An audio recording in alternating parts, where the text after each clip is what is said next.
आप वहाँ देख सकते हैं कि एक बहादुर आ रहा है शेर।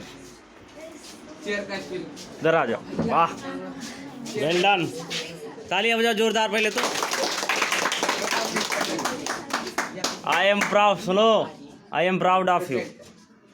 क्या नाम बाबू आपका? सुखदेव। वास्तव में देखिए, कल एक घटना हम बता रहे हैं, इस पे हमें बहुत नाज है और हमें गर्व हुआ। हेलो, बंद कर दीजिए, 2 मिनट बंद कर दीजिए।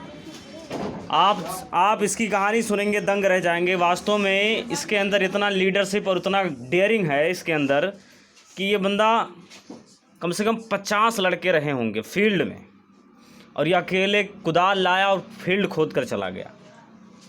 तो ये होता है डेडिकेशन। मतलब कि अपने हक के लिए लड़ना है बाबू। अगर आप गलत हुआ है आपके साथ तो आप लड़िए। तो इसीलिए जोरदार ताली इसके साथ इसीलिए बताइए। और कुछ कायरों की फ़ौज थी। देखिए, हमारा देश जानते हैं किस तरीके से गुलाम हुआ था, मात्र इसी वजह से कि एक बंदा कोई आता है, आपका फील्ड है, फील्ड मतलब आपका देश है। ध्यान सुनना मेरी बात बाबू। एक फील्ड है मतलब आपका देश है। कोई भी आ रहा है, राज्य कर रहा है, लूट रहा है, तो आप क्या कर रहे हैं? क्या कह रहे हैं? एक बंदा क्या कह रहा है? हमार थोड़ी कुछ करत है, हाँ हम में क्यों करे तो हम करी। एक एक घर को, एक एक शहर को लूटते गए लोग। तो आज हमारा पूरा देश क्या हुआ था, 60 साल पहले गुलाम हो गया था। अगर यही थॉट्स फिर से क्रिएट हो रहे होंगी बाबू, तो हमारे देश को गुलाम होने से कोई घंटा रोक नहीं पाएगा। इसीलिए एक बात याद रखो, अगर वक्त ऐसे होता है, आज बच्चों में ये जो थॉट्स हैं ये कि हमार थोड़ी कुछ जात है, आपका खेत था, आपका फील्ड था, पटक के मारे होते। अगर आप बदतमीजी कर रहे हैं तो आपको भी मारा जाएगा। तो इनको ऐसा थॉट बनाइए कि अगर कोई भी बदतमीजी करता है हमारे संघ पे, हमारे गांव के फील्ड पे, जो सबका अधिकार है। जाहिल जो होते हैं हंस रहे होंगे, जो सबका अधिकार है, सत्य बात में थोड़ा हंसी लगती है। जो सबका अधिकार है, उस पर सबका हक है लड़ने का।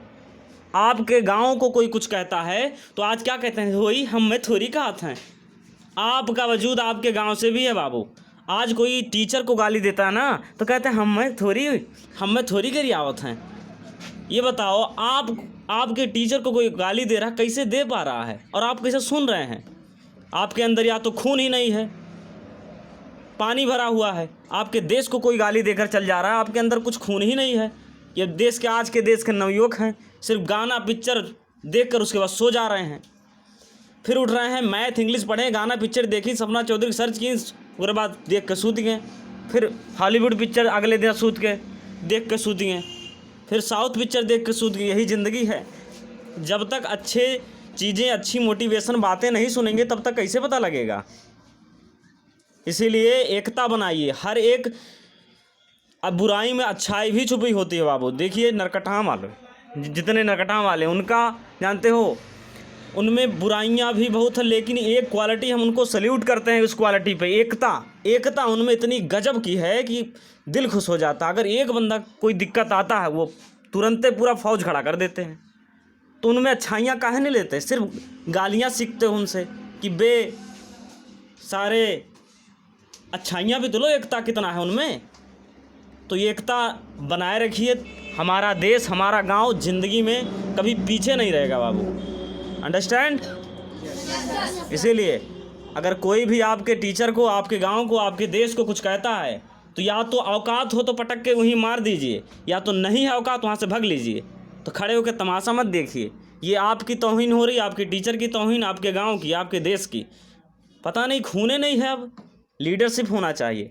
2025 में वही बताया गया, 2025 में आते आते वही बंदा टॉप 10 पे जाएगा जिसके अंदर लीडरशिप हो, लीडर बनने की क्वालिटी हो, अंदर सोचने की क्षमता हो दूसरे के बारे में, ख़ास तौर पे अपने नहीं। जो अपने लिए सिर्फ जी सकता है वो जानवर होता है। इसीलिए हमेशा ये क्वालिटी बनाए रखिए कि अगर कोई बंदा आपके घर को या आपके गांव को या आपके देश को कुछ कहता है, तो या तो औकात हो तो पटक के मारिए, या तो वहाँ से भाग लीजिए। अंडरस्टैंड?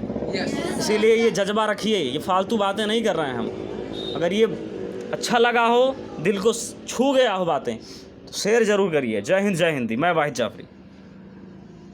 तालियाँ।